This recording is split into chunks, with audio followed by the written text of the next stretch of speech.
They say money can't buy class, but tonight it's going to buy a one-way ticket to hell for the man who thought he owned the world. He called her a rat. He told her to crawl. He had no idea. She was the one signing his paycheck. The air in the Grand Meridian Hotel was thick with the scent of expensive cologne and old money. It was a world of silk, diamonds, and silent judgments. Christopher Hayes stood at the center of it all. He adjusted his gold Rolex, a trophy of a life built on other people's hard work, and took a sip of 30-year-old scotch. He was the king of the mountain, the CEO of Grant Industries, or so he thought. Did someone's maid bring her kid to work? Christopher's voice boomed, cutting through the classical music like a serrated blade. He pointed his glass at a 12-year-old girl standing by the registration desk. Her name was Bailey Grant. She wore a simple navy dress, her eyes wide, clutching a folder to her chest like it was a shield. "Get this little rat out of my event," Christopher sneered. Bailey's voice was a whisper, trembling with a fear no child should ever know. "Sir, I'm Bailey Grant. I belong here." Christopher didn't just laugh, he barked. A sharp, mean sound that made the socialites nearby turn their heads. "You belong in a kitchen with a mop, sweetheart. I own this company. You own nothing." With a sudden, violent movement, he reached out and snatched the folder from her small hands. He didn't just take it, he ripped it away. Then, with a flick of his wrist, he tossed it. The folder hit the marble floor. It exploded. Papers scattered everywhere. Stock certificates, legal briefs, and a photograph. A photo of a man and a woman laughing at Disneyland. Bailey's parents. The founders of the empire Christopher was currently standing on. "You people," Christopher hissed, stepping closer until he towered over her, "always think you can walk into our world and take what's ours." He reached into his leather wallet, pulled out a crisp $100 bill, crumpled it into a tight ball, and tossed it at her feet. It bounced off her shoe. "There's your welfare check. Now pick it up like a good girl, and get out." The crowd didn't gasp. They didn't help. Instead, the blue light of dozens of smartphones began to glow. They weren't calling for help. They were recording. Bailey knelt. Her hands were shaking so violently she could barely grip the edges of the paper. Tears, hot and bitter, streamed down her face, splashing onto the death certificates of her parents. "That's right," Christopher leaned down, his breath smelling of peat and arrogance. "On your knees, exactly where you belong." He had no idea. He didn't know that 6 months ago, 7:30 in the morning, Bailey had woken up in a 30-acre estate that she owned. Every blade of grass, every brick, every cent. He didn't know that the man he had replaced, Richard Grant, had spent his final days building a case to destroy him. And most importantly, he didn't know that standing 50 feet away, in the shadows of the marble pillars, were two people who weren't recording. Detective Marcus Miller and Evelyn Vance, the Grant family's ironclad attorney. They were watching. They were waiting. They were letting Christopher Hayes dig a hole so deep he would never see the sun again. "Is he stealing?" Bailey had asked her lawyer only hours before. "He's doing more than stealing, Bailey," Evelyn had replied, her voice cold as a winter grave. "He's trying to erase your family, but tonight, we remind him who the Grants are."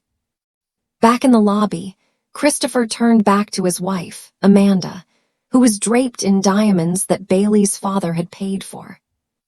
"Security," Christopher shouted. "Take this child to the curb. If she resists, call the police. I want her in a cell by midnight." As the heavy boots of the security guards echoed toward the sobbing girl on the floor, the elevator doors behind them chimed. The trap was set. The board was arriving, and Christopher Hayes was about to realize that the rat he was stepping on was actually the lioness who owned the cage. They say the higher you climb, the harder you fall. But Christopher Hayes wasn't just falling. He was being pushed. And the person holding the contract for his soul, she was still on her knees, gathering the pieces of her life. The security guards, two massive men named Eric and Johnson, moved in on Bailey like twin towers of shadow. Eric hesitated, his hand hovering near Bailey's shoulder as he looked at the scattered death certificates of Richard and Catherine Grant. He saw the child's tears. He saw the $100 bills crumpled like trash on the floor. "Sir," Eric whispered, looking back at Christopher, "she's just a child. Maybe we should check her story first." Christopher's face twisted into a mask of pure, unadulterated rage. "Did I hire you for your empathy or your muscle? Remove this trespasser, or you'll be joining her on the sidewalk, unemployed." As Eric reached for Bailey's arm, she shrieked, a sound of pure, raw trauma. It wasn't just a cry for help. It was the sound of a girl who had lost her mother and father 6 months ago and was now losing her dignity. Across the room, the live stream hit 40,000 viewers. The comments were a wildfire of outrage. "Look at his face. He's a monster. Who is that girl?" But Christopher was blind to the digital storm. He was too busy enjoying the taste of power. He pulled out his phone and dialed the NYPD, his voice loud enough for every socialite in the lobby to hear. "Yes, this is the CEO of Grant Industries. We have a disturbed child here claiming to own the building. Send a unit. Now." He hung up and looked down at Bailey, who had collapsed back onto the floor, her spirit finally breaking. "Hope you enjoy juvenile detention, sweetheart." "That's enough, Christopher." The voice didn't come from a guard. It didn't come from a guest. It came from the shadows by the elevator. Evelyn Vance stepped forward. She didn't walk, she marched. Her heels clicked on the marble like a firing squad's countdown. Behind her stood Thomas Anderson, the Grant family's longtime attorney, his silver hair gleaming under the lights. Christopher didn't even flinch. "And who are you? The nanny come to collect the trash." Evelyn stopped inches from him. She was shorter than Christopher, but in that moment she looked like a giant. "I am Margaret Evelyn Vance. I am the legal guardian of Bailey Grant and a senior partner at Vance and Associates." She looked at the security guards. "Touch her again, and I will own your homes, your cars, and your children's college funds before the sun rises." The guards backed away instantly. Christopher laughed, though the sound was hollow now. "An attorney? Great. Take your client and get out before the police arrive." "Oh, the police are coming, Christopher," Thomas Anderson said, stepping into the light, holding a thick, leather-bound briefcase. "But they aren't here for the girl. They're here for the thief." Christopher's eyes narrowed. "What are you talking about?" "Let's talk about the Cayman Islands, Christopher," Evelyn said, her voice dropping to a deadly, quiet frequency. "Specifically, the account opened on March 15th, exactly 5 days after Richard and Catherine Grant's plane went down." The color began to drain from Christopher's face. He tried to take a sip of his scotch, but his hand shook, the ice clinking against the glass. $2 million transferred from the Grant Industries Emergency Fund, Evelyn continued, pulling a document from her own folder. "Followed by a $12 million consulting fee paid to Hayes Holdings, LLC, a shell company registered to your cousin's basement in Delaware." The lobby went silent. The socialites stopped whispering. The only sound was the hum of the air conditioning and the frantic typing of 40,000 people on the live stream. That's confidential company business," Christopher stammered, his voice jumping an octave. "No," Thomas Anderson barked. "That is embezzlement. That is money stolen from an orphan while she was still picking out the flowers for her parents' funeral." Christopher looked around. He saw the cameras. He saw his wife, Amanda, backing away from him, her face filled with horror, not for Bailey, but for the loss of her own status. "You think you're the CEO?" Evelyn asked, stepping into Christopher's personal space.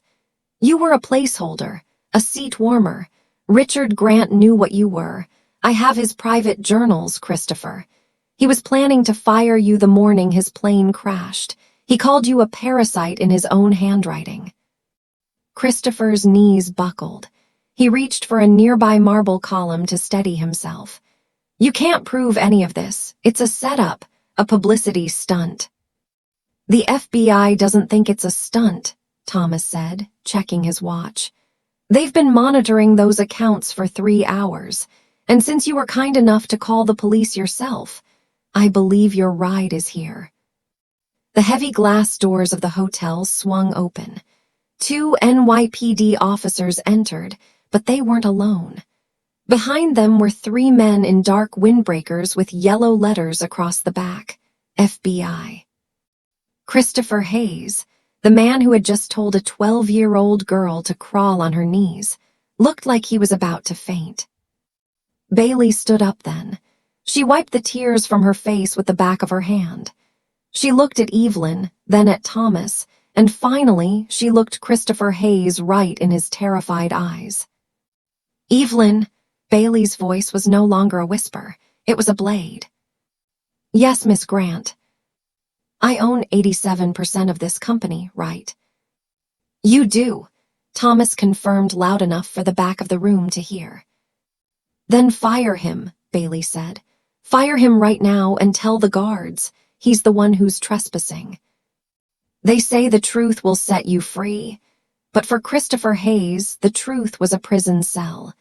He told a child to crawl. Now the FBI is making him bow. The board is here, and the crown is about to be reclaimed."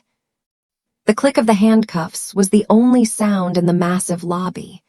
It was a sharp, mechanical noise that seemed to shatter the crystal chandeliers. "Christopher Hayes, you are under arrest for grand larceny, embezzlement of corporate funds, and racketeering." The lead FBI agent, Special Agent Sarah Miller, stated with a voice as cold as a morgue slab. Christopher looked down at his wrists. The silver metal bit into his skin, resting right against the gold Rolex he loved so much. His face, once flushed with the arrogance of power, was now a pale, sickly gray. "You're making a mistake," Christopher hissed, though his voice lacked its usual thunder. "I built this company's profit margin. I saved it after Richard died." "You didn't save it, Christopher," Evelyn Vance said, stepping forward and handing a tablet to the FBI agent. "You bled it. You redirected dividends meant for the Grant Foundation into offshore accounts in the Grenadines. You thought because the heir was a 12-year-old girl, nobody was looking at the ledger." Bailey Grant stood behind Evelyn. She wasn't crying anymore. Her eyes, dark and sharp, were fixed on the man who had called her a rat. She looked at the $100 bill still lying on the floor, the welfare check he had thrown at her. "Pick it up," Bailey said quietly. Christopher blinked. "What?" "The money you threw at me," Bailey said, her voice gaining a terrifying steadiness. "Pick it up. You're going to need it for your legal fees, though I suspect it won't cover the first 5 minutes." The socialites in the room began to murmur. The cameras were still rolling, and the Millionaire mocker was trending globally. The man who had been the toast of Wall Street was now a viral villain. Suddenly, the heavy glass doors at the far end of the lobby opened again. A group of 6 men and women in charcoal gray suits entered. These weren't police. These weren't lawyers. These were the board of directors of Grant Industries. At the head of the group was Arthur Sterling, a man who had been Richard Grant's mentor and the company's moral compass for 40 years. He looked at Christopher in the handcuffs, then at the girl standing in the middle of a sea of scattered legal papers. "Arthur," Christopher shouted, trying to stand taller. Tell them Tell them this is a misunderstanding. I'm the CEO. Arthur Sterling didn't even look at Christopher. He walked straight to Bailey. He looked at the scuffed shoes, the simple navy dress, and the folder she had fought to keep. Then, in front of everyone, the cameras, the police, the elite, Arthur Sterling did something no one expected. He bowed. "Miss Grant," Arthur said, his voice thick with regret. "I apologize. We knew there were discrepancies, but we didn't know the extent of the rot. Your father would be ashamed of us for letting this man near his chair." "Arthur, you can't be serious," Christopher screamed, struggling against the agents. "She's a child. She can't run a multi-billion-dollar conglomerate. The stock will plummet. You're committing corporate suicide." Arthur turned then, his eyes like flint. "The stock is already dropping, Christopher. Not because of her age, but because of your character. The market hates a thief, but it loves a legacy. And Bailey is the only legacy we have left." He turned back to the board. "Members of the board, as per the bylaws established by Richard Grant, in the event of criminal charges against an acting officer, the majority shareholder holds the power of immediate termination and replacement." Evelyn Vance stepped forward, holding a pen and a single sheet of paper. "Everything is ready, Bailey. One signature and the Hayes era is erased." Christopher began to panic. He looked at the board members, people he had played golf with, people he had bribed with expensive gifts. "Wait, I have information. I can settle this. Don't let a 12-year-old destroy what we built." Bailey took the pen. Her hand didn't shake this time. "You didn't build this, Christopher," she said, looking at the photo of her parents that had fallen out of her folder. "My dad built this with his sweat. My mom built this with her heart. You just occupied the space they left behind." She pressed the pen to the paper. Scratch, scratch. The signature was small, but the impact was tectonic. "It's done," Evelyn announced. "Christopher Hayes, you are officially terminated for cause. You are no longer permitted on any Grant Industries property. Your assets have been frozen by the federal government pending the investigation into the $15 million you moved last Tuesday." The FBI agents began to lead Christopher toward the door. As he passed Bailey, he stopped for a fraction of a second. His face was a mask of hatred. "You think you won," he whispered, low enough only for her to hear. "You're a little girl in a world of wolves. They'll eat you alive by the next fiscal quarter." Bailey didn't flinch. She leaned in, her voice a cool breeze over a graveyard. "The wolves didn't catch me, Christopher. I'm the one who called the hunters. Enjoy the cage." As the police car sirens began to wail outside, signaling the end of Christopher's reign, Arthur Sterling looked at the lobby full of people still holding their phones. "The show is over," Arthur announced to the crowd. "But for Grant Industries, the work is just beginning." He looked at Bailey. "What's the first order of business, Miss Grant?" Bailey looked at the $100 bill on the floor. She looked at the guards who had almost laid hands on her. "First," Bailey said, "we hire new security. People who know the difference between a trespasser and the person who pays their mortgage." But as Christopher was shoved into the back of a black SUV, he looked through the tinted glass and saw something that chilled him to the bone. A black sedan was idling across the street.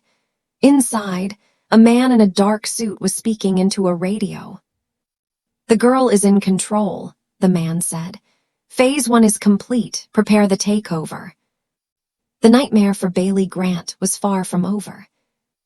They say dead men tell no tales, but Richard Grant was a man who planned for his own silence. Behind the mahogany walls of the CEO's office lay a secret so dark, it made Christopher's theft look like pocket change. And Bailey just found the key. The CEO's office on the 52nd floor felt like a cathedral built of glass and ego. For 6 months, Christopher Hayes had sat behind the hand-carved mahogany desk, drinking expensive bourbon and erasing a family's legacy. Now, the room was silent, save for the hum of the city below. Bailey Grant walked to the center of the room. Her small shoes sank into the plush Persian rug. She looked at the desk. There was a lingering scent of cigar smoke and expensive cologne, the smell of the man who had just tried to destroy her. "Do you want us to clear it out, Miss Grant?" Evelyn Vance asked, standing by the door. Bailey didn't answer immediately. She walked around the desk and sat in the high-backed leather chair. Her feet didn't touch the floor. She looked like a child playing dress-up, but the look in her eyes belonged to a woman who had seen the world burn. "Leave the desk," Bailey said quietly, "but change the locks, every single one." Thomas Anderson stepped forward, holding a small, silver velvet box. "Your father left this with me 2 weeks before the accident, Bailey," he said. "If the day ever comes where the sun doesn't rise for me, give this to my daughter on her first day at the office." He opened the box. Inside was a heavy, antique brass key. It looked out of place in a room filled with high-tech security and digital scanners. "What does it open?" Bailey asked, taking the key. It was cold, vibrating with a history she didn't yet understand. "He never told me," Thomas admitted. "He only said you would know when the time was right." Bailey stood up and began to walk along the back wall, trailing her fingers across the wood paneling. She remembered her father playing hide-and-seek with her in this very office when she was 6. He used to laugh and say the walls had ears and the floor had memories. She stopped. Near the corner, behind a portrait of the original Grant factory from 1924, there was a slight imperfection in the wood, a knot that felt different. She pushed it. Click. A section of the paneling hissed open, revealing a digital keypad. But beneath the keypad was an old-fashioned keyhole. Bailey inserted the brass key. It turned with a heavy, satisfying thud. The wall slid back to reveal a safe. Not a modern, fireproof box, but a reinforced steel vault built into the skeletal structure of the building. Inside, there were no stacks of cash. There were no gold bars. There was a single blue ledger and a flash drive. Bailey took the ledger. She opened it to the first page. It wasn't corporate accounting. It was a list of names, high-ranking senators, judges, other CEOs. Beside each name was a number and a date. "Blackmail," Evelyn whispered, leaning in. Richard wasn't just building a company, he was building a defense system. But as Bailey reached for the flash drive, a red light on the keypad began to blink. A voice, synthesized and cold, filled the room. "Unauthorized access detected. Remote wipe initiated in T-minus 60 seconds. "The drive," Thomas shouted. "Get it out of there." Bailey grabbed the drive, but as she did, the large monitor on the CEO's desk flickered to life. It wasn't a corporate logo. It was a live video feed from a grainy security camera in a parking garage. The camera showed a black sedan. 2 men were talking. One of them was the lead FBI agent who had just arrested Christopher Hayes, Special Agent Sarah Miller. The other man remained in the shadows, but Bailey recognized the voice. It was the same voice she had heard whispering in the lobby earlier. "The girl has the key," the man in the shadows said. "Hayes was a necessary distraction. He was the loud thief so we could be the silent ones. Now that she's opened the vault, we move to phase 2. "And the girl?" Agent Miller asked, her voice devoid of the justice she had pretended to uphold in the lobby. "The girl is a Grant," the man said. "And we all know what happens to Grants when they get too curious. Ensure the accident is cleaner than her parents' was." The monitor went black. The room went deathly silent. Thomas and Evelyn looked at each other, the color drained from their faces. The very people who had saved Bailey an hour ago were part of the machine that had killed her parents. Christopher Hayes wasn't the villain. He was the bait. Bailey looked down at the flash drive in her hand. The board wasn't her ally. The police weren't her protectors. She was 12 years old, sitting in a glass tower, surrounded by people who wanted her buried in the same soil as her father. "Evelyn," Bailey said, her voice surprisingly calm. "Yes, Bailey." "How much of the company's liquid assets can we move in 5 minutes?" Evelyn blinked. "I don't know, a few $100 million perhaps. Why?" Bailey looked at the door. She could hear the elevator chiming in the hallway. The hunters were coming back, and this time they weren't bringing handcuffs. "Because," Bailey said, standing up and tucking the flash drive into her sock, "if they want to play the game of wolves, I'm going to burn the forest down." She turned to the window, looking out at the sprawling New York skyline. The lights of the city looked like 1,000 eyes watching her. "Thomas, call the one person Christopher Hayes was afraid of." "Who?" Thomas asked. "The competitor," Bailey whispered. "Call the man my father fired 10 years ago, the one who started the rival firm just to spite us. If I'm going to survive the night, I need a monster on my side." The office door began to rattle. The heavy electronic lock was being bypassed from the outside. "Go," Bailey commanded. As they slipped through the private service exit, the main office door exploded inward. But they weren't greeted by agents. They were greeted by a drone, a small, silent quadcopter with a needle-thin camera. It buzzed into the room, searching for the girl. Bailey Grant was no longer an orphan. She was a target, and the hour-long clock on her life had just started ticking. They say the enemy of my enemy is my friend. But in the high-stakes world of New York shadow finance, the enemy of your enemy is just a shark waiting for you to bleed.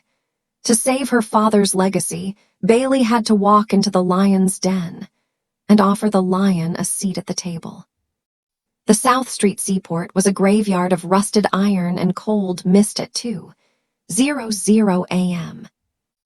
Bailey stood at the edge of Pier 17, her navy dress ruined by the downpour, her white socks stained with the grit of the docks. Beside her, Thomas Anderson checked his watch nervously, his eyes darting toward every shadow. "He's not coming, Bailey," Thomas whispered, his voice trembling. "We should go to the press. We should go to the Attorney General." "The Attorney General is on page 14 of this ledger, Thomas," Bailey said, her voice sounding older than the peers themselves. "The press is owned by the men who want me dead. No, we need a monster." A pair of headlights cut through the fog. A matte black SUV rolled silently to a stop 50 feet away. The door opened, and a man stepped out. Vance Sterling. He was the younger brother of Arthur Sterling, but the two hadn't spoken in 20 years. Vance was the man Richard Grant had fired for being too ruthless, a man who saw the stock market not as a system of trade, but as a battlefield. He had built Ares Capital, a firm known for vulture tactics, picking apart dying companies and eating the remains. Vance walked forward, his expensive Italian boots splashing in the puddles.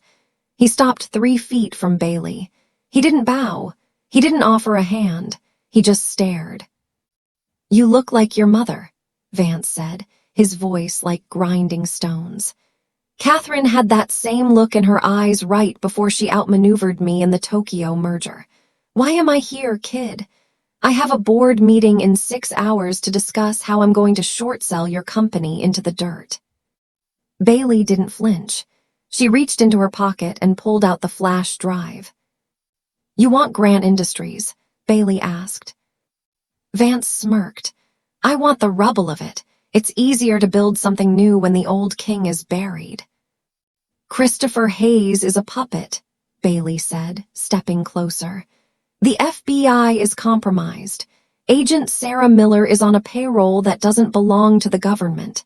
My parents didn't die in an accident, Mr. Sterling. They were liquidated." Vance's smirk faded. He looked at the flash drive, then at the blue ledger tucked under Bailey's arm. "That's a heavy accusation, little girl. Do you have proof, or just a broken heart?" "I have the offshore routing numbers for the board that fired my father," Bailey said. "And I have the names of the people who authorized the maintenance bypass on my parents' private jet. Names that include your brother, Arthur." The silence that followed was heavier than the rain. Vance Sterling's eyes narrowed. The rivalry between the Sterling brothers was legendary, but this was blood. "Arthur wouldn't have the spine for murder," Vance muttered, though he looked uncertain. "He didn't need a spine," Bailey countered. "He just needed to look the other way while someone else did the work. He's the one who let Christopher Hayes stay in the CEO chair for 6 months. He was waiting for me to turn 18 so he could trick me into signing over the remaining shares. But I found the ledger early." Vance reached for the flash drive, but Bailey pulled it back. "I don't want your protection for free," Bailey said. "I want a merger, Ares Capital and Grant Industries. We combine the assets. You get the chair. You get to be the king of the mountain." Vance laughed, a dark, cynical sound. "And what does a 12-year-old girl get out of that deal?" Bailey's eyes turned to ice.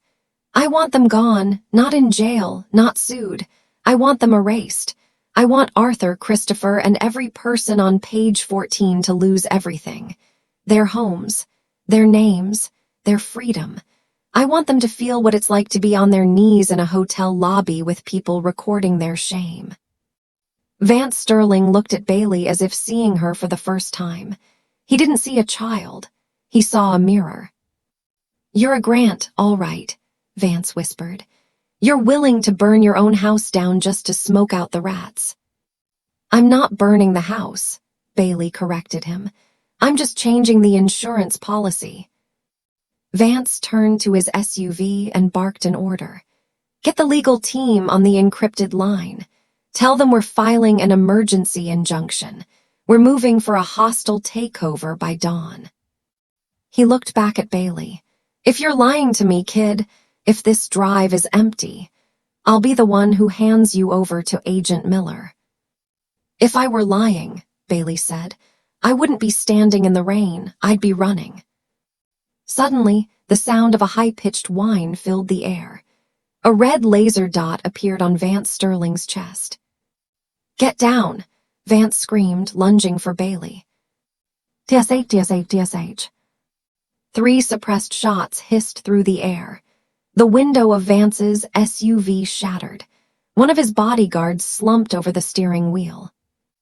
"The shipyard," Thomas yelled, pointing toward the rows of towering shipping containers. "They're on the cranes."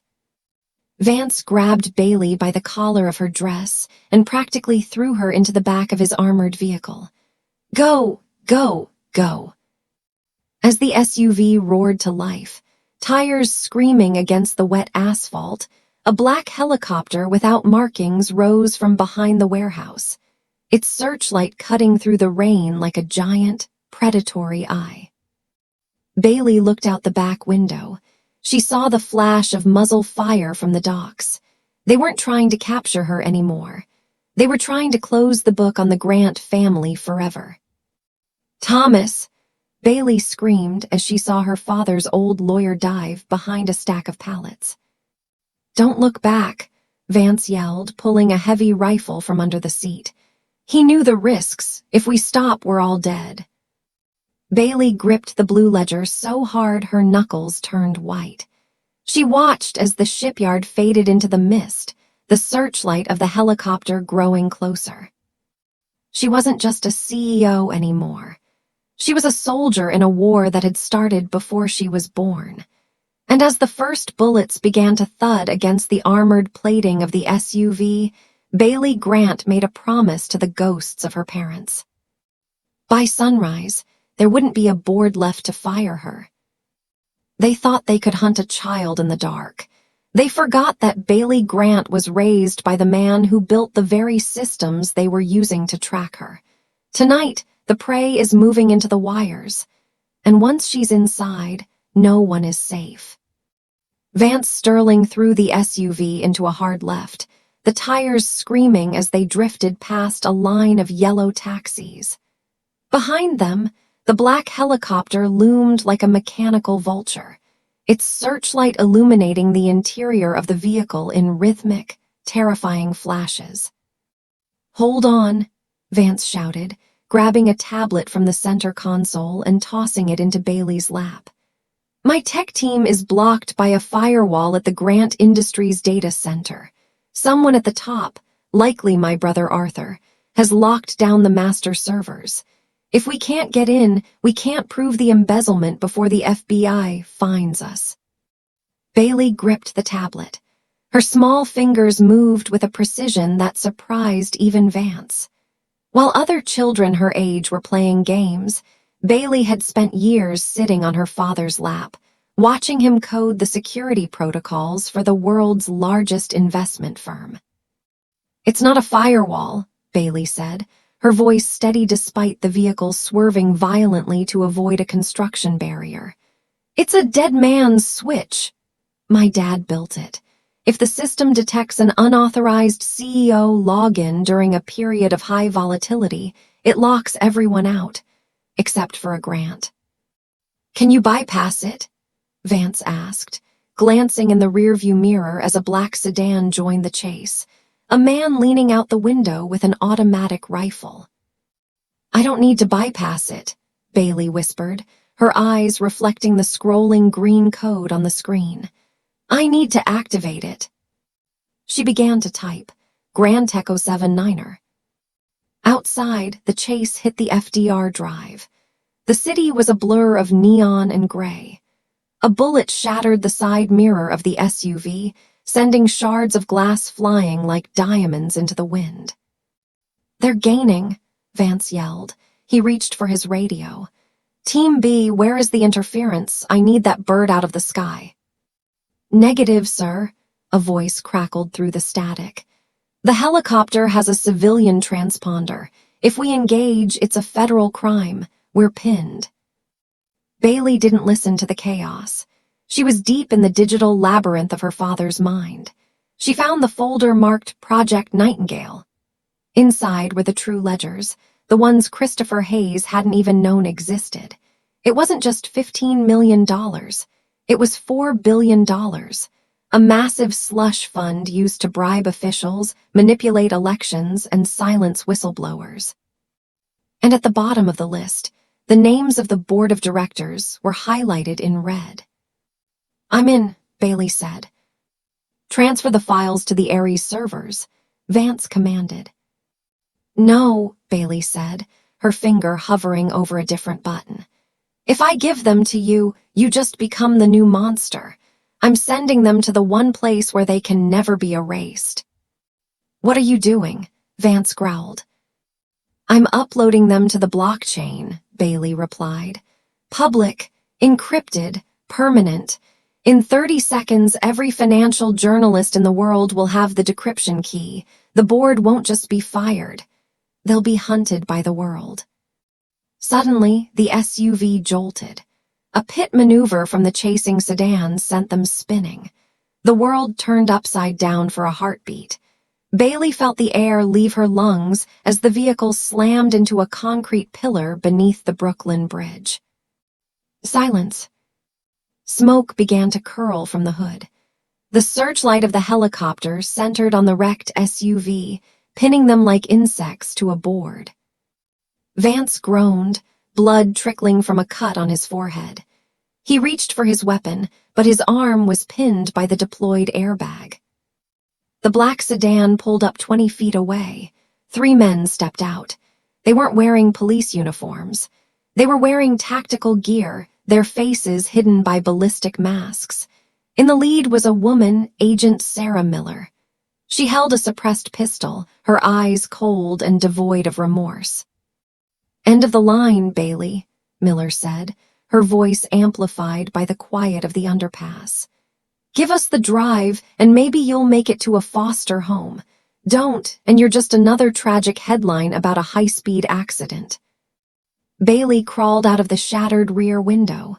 She was trembling, her navy dress torn, the blue ledger clutched to her chest. She stood in the glare of the searchlight, a small figure against the backdrop of the massive bridge. "The upload is at 98%, Bailey whispered, looking at the tablet in her hand. "Drop it," Miller commanded, leveling her weapon. "You killed them," Bailey said, her voice rising over the wind. "You didn't just take the money. You took my mom and dad. You thought I was just a girl who would cry and go away." "I don't care about your parents," Miller hissed, stepping closer. "I care about the $4 billion. Where is the drive?" Bailey looked up at the helicopter. Then she looked at the tablet. "Upload complete." A sudden, deafening chime echoed from the tablet, and simultaneously, from the phones of the men in tactical gear. The dead man's switch had triggered. Across the city, in the penthouses of the board members, in the offices of the FBI, and in the newsrooms of the New York Times, screens began to flicker. The secret history of Grant Industries was pouring out like a broken dam. Agent Miller's phone buzzed in her pocket. She glanced at it. Her own name was at the top of the leaked list, detailing the $2 million bribe she had taken to sabotage the Grant's plane. "What have you done?" Miller screamed, her face contorting in rage. "I didn't destroy you," Bailey said, a single tear cutting through the dirt on her cheek. "I just told the truth, and the truth is, you're fired."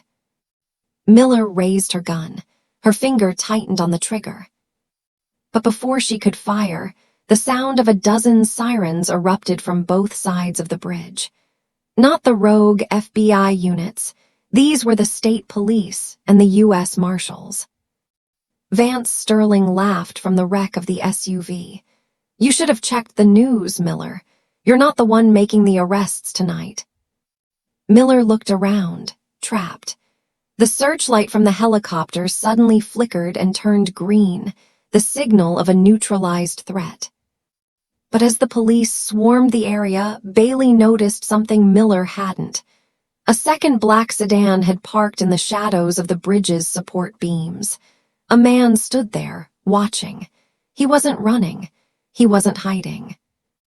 He held up a phone, showing Bailey a live video feed. It was a shot of her childhood bedroom at the Grant estate, and sitting on her bed was a small, ticking device.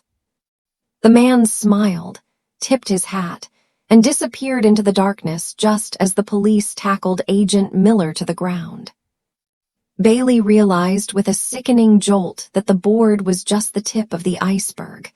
The real architect of her parents' death was still out there, and he had just turned her home into a bomb. They say home is where the heart is, but for Bailey, home had become a ticking tomb.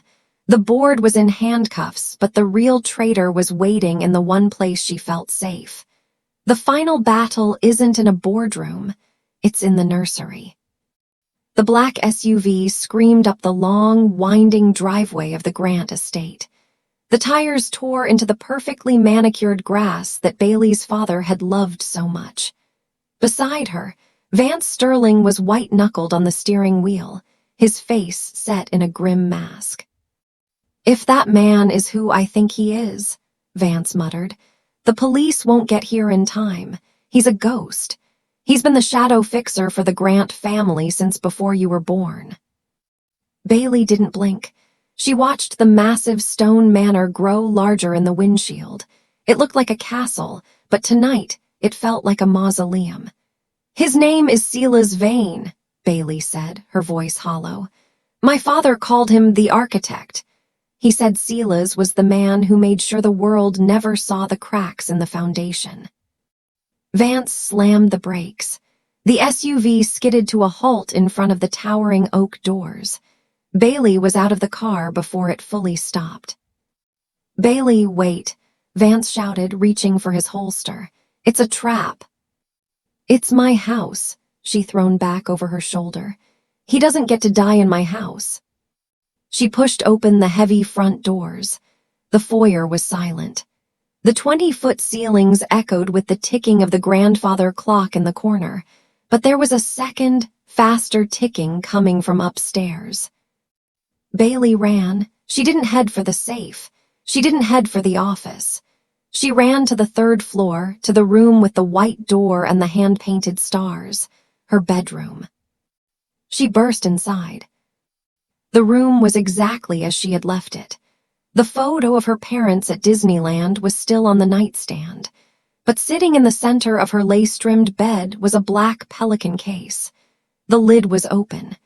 Inside, a mess of wires and C4 explosives sat beneath a digital timer. 08:22. Do you like the poetry of it, Bailey?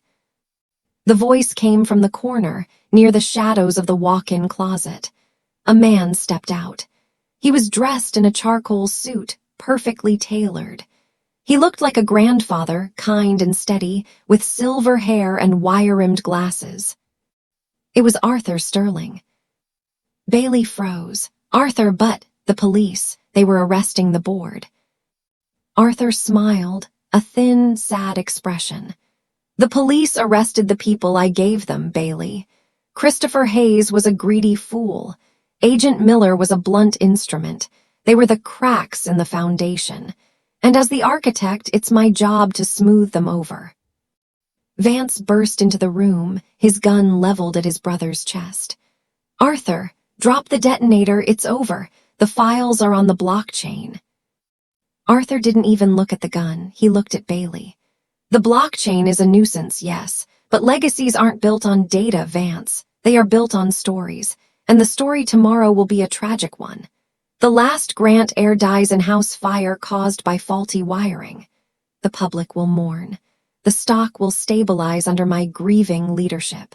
And the $4 billion, it will be moved to accounts you'll never find. You killed them, Bailey whispered, stepping toward the bed, toward the bomb. You weren't just the lawyer. You were the one who cut the fuel line. Your father was becoming soft, Bailey, Arthur said, his tone conversational, as if they were discussing tea. He wanted to take the company private. He wanted to stop the influence business.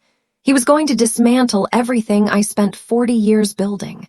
I loved him in my way, but a building is more important than a single brick. 0540. The drive you have in your sock, Arthur continued, gesturing with a small black remote. It has a second layer of encryption, one that requires a biometric scan from the CEO's desk back at the office. Without it, the data you uploaded to the blockchain is just gibberish. You played a good game, child, but you're playing checkers. I'm playing the long shadow. Bailey looked at the bomb. She looked at the wires. Then she looked at the photo of her parents. You're wrong, Arthur, Bailey said. Am I? You said my dad was soft, Bailey said, reaching into the folder she had been carrying since the hotel. She pulled out a small, laminated card. It wasn't a legal document. It was her father's private pilot's license. He knew you were coming for him. He told me that if the architect ever tried to tear down the house, I should look at the blueprints. Arthur's eyes narrowed. What blueprints? Bailey didn't answer.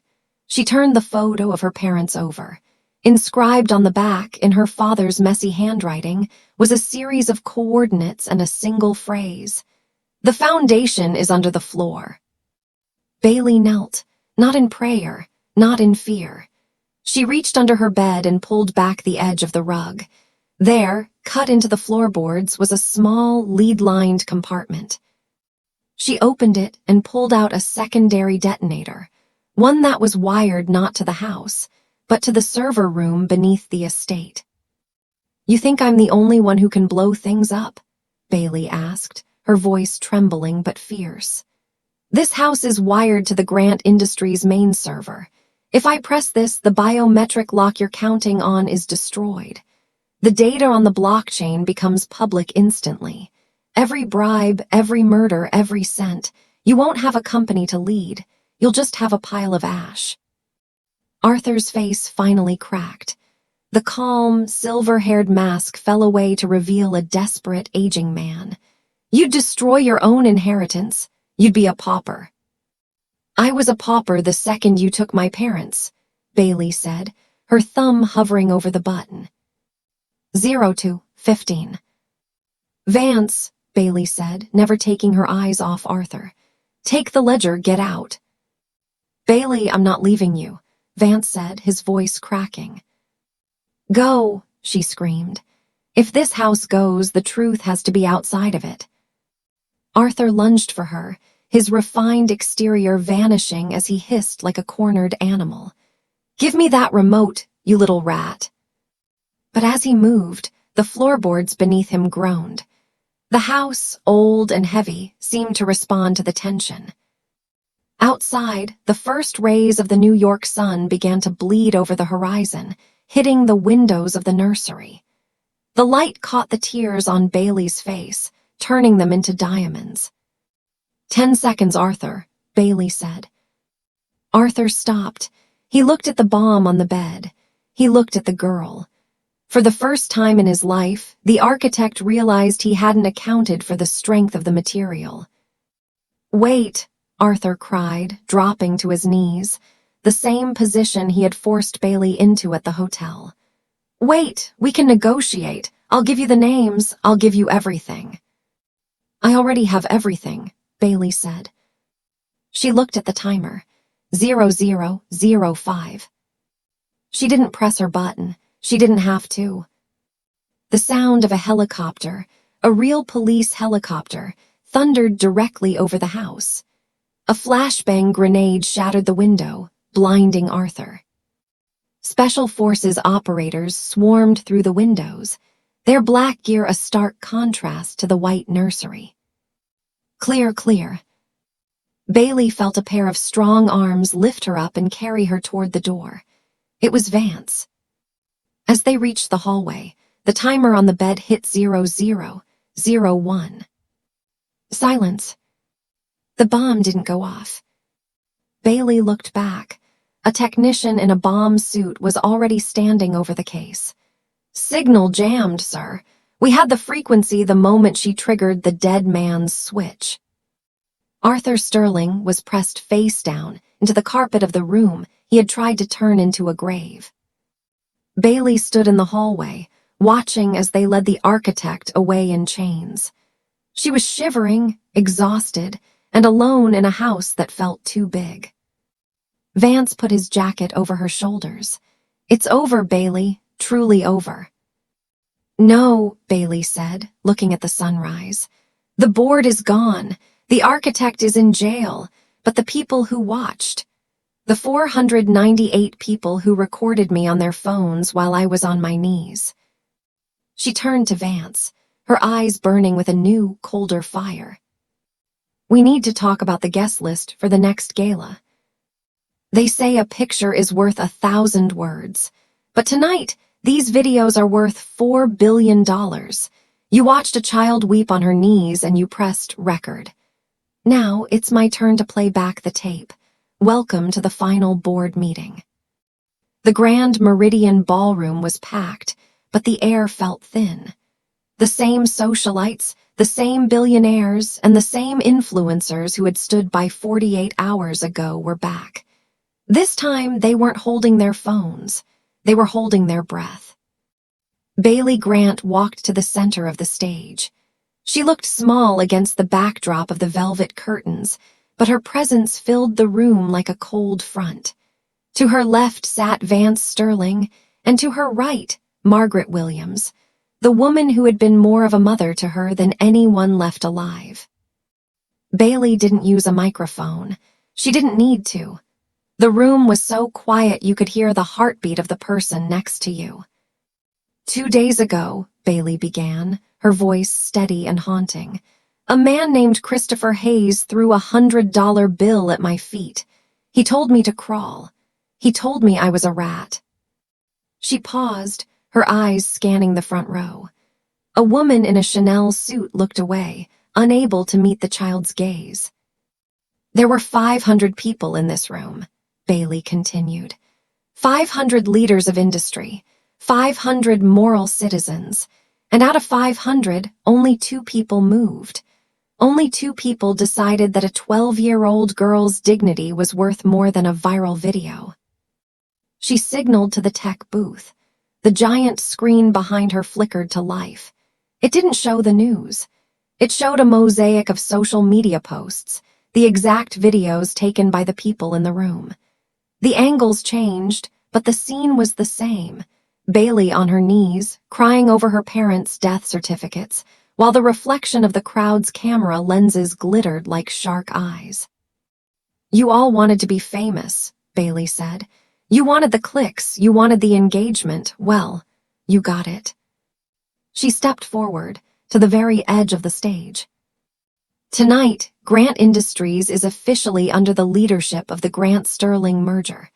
We have recovered the $4 billion stolen by the former board.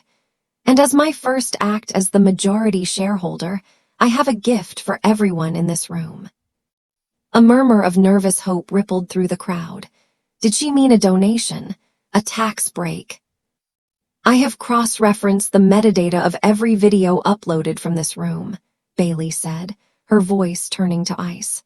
"I know exactly who stood there and filmed me while I begged for my father's papers. If you are on that list, your contracts with Grant Industries are canceled. Your credit lines are pulled. Your invitations to any event in this city are revoked." A man in the third row stood up, his face red. "You can't do that. That's blacklisting. It's illegal." "No," Vance Sterling interrupted, standing up beside her. "It's capitalism. We choose who we do business with, and we don't do business with cowards." Bailey looked at the man who stood up. "You're Marcus Thorne, right? You recorded for 3 minutes and 14 seconds. You even zoomed in on my tears. My father's foundation donated $6 million to your hospital last year. Tomorrow, that check stops. Maybe you can pay your staff with likes." The man sank back into his seat, defeated. "Christopher Hayes is facing 30 years in federal prison," Bailey told the silent room. "Arthur Sterling, the man many of you called a friend, is currently being processed for the murder of my parents. The architect is gone. The foundation is being rebuilt." She reached into her pocket and pulled out that same crumpled $100 bill Christopher had thrown at her. She held it up for everyone to see. "This money was meant to shame me," she said, "but instead, it's going to fund the Grant Legacy Project. Every year, we will provide full legal and financial support to 2,000 children who have been discarded by the system. Children who were told they were nothing by people like you." She dropped the $100 bill. It didn't flutter. It hit the stage with a silent, symbolic weight. "My father used to say that the person you underestimate today might change the world tomorrow. You didn't just underestimate me. You underestimated the truth." Bailey turned her back on the crowd.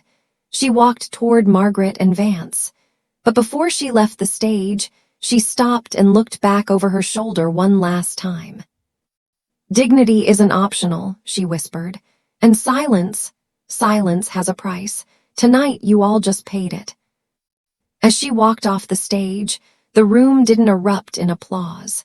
It stayed silent. The heavy, suffocating silence of 500 people realizing that they were no longer the ones in power. 6 months later, the Grant estate was no longer a tomb. It was a school.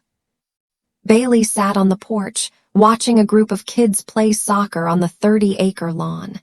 She wasn't wearing a Navy uniform anymore. She was wearing a hoodie and jeans. She looked like a kid. Vance Sterling walked up the steps, holding a newspaper. The headline read, "Hayes and Sterling sentenced, the end of the Shadow Empire."